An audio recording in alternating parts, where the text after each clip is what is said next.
Déclaration du Collège des chefs d'État de la Confédération des États du Sahel AES. Soucieux de défendre la dignité de leur peuple, de préserver l'intégrité de leur territoire face aux velléités impérialistes et néocolonialistes, leur Excellence, le capitaine Ibrahim Traoré, président du Faso, chef de l'État, le général d'armée Assimi Goïta, président de la transition, chef de l'État du Mali,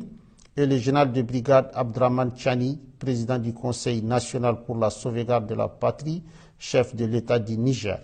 ont créé le 16 septembre 2023 l'Alliance des États du Sahel.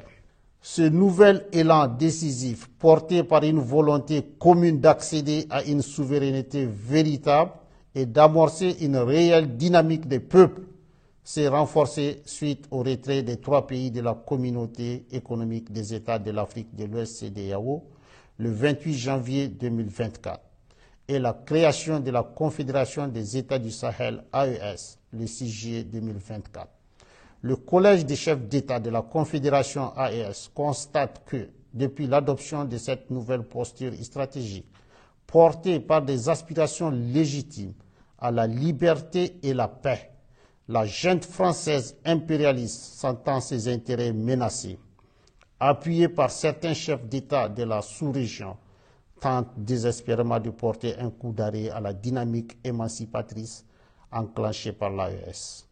En réitérant le caractère irréversible et immédiat du retrait des pays de l'AES de la CEDEAO, dans sa déclaration du 14 décembre 2024, le Collège des chefs d'État de l'AES considère à juste titre la décision de proroger pour 6 mois le retrait du Burkina, du Mali et du Niger de la CEDEAO comme étant une énième tentative qui permettrait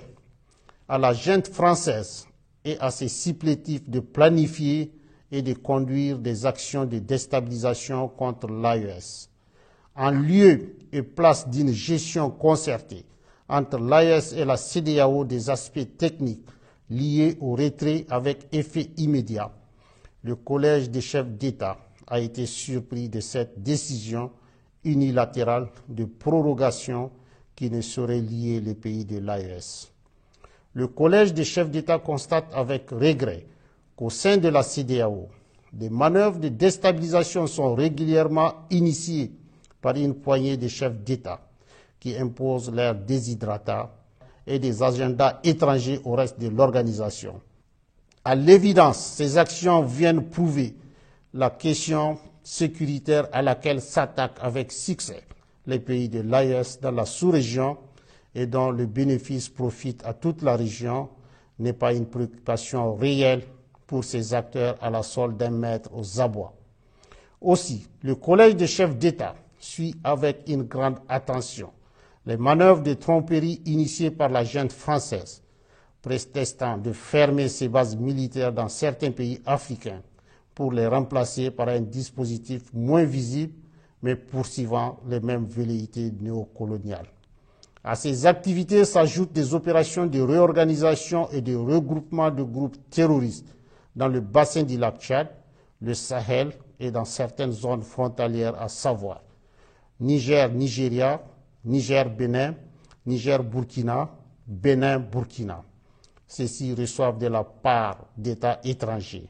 des appuis divers, notamment financiers et des moyens logistiques visant à déstabiliser l'AES. Face à la gravité de ces faits, le Collège des chefs d'État de la Confédération 1. Décide de mettre les forces de défense et de sécurité en état d'alerte maximale. 2. Décide de faire de l'espace confédéral un théâtre unique d'opérations militaires, coexistant avec des théâtres militaires nationaux en cours. 3. Appelle les populations de l'AES à redoubler de vigilance, à dénoncer systématiquement tout fait suspect aux forces de sécurité et à rejeter les propositions d'enrôlement au sein des groupes terroristes. Le Collège des chefs d'État réitère son engagement à poursuivre avec détermination le combat du peuple de l'AES pour sa souveraineté véritable et sa dignité. Fait à Bamako le 22 décembre 2024, Signé le général d'armée Assimi Goïta, président de la transition, chef de l'État de la République du Mali, président de la Confédération des États du Sahel, AES.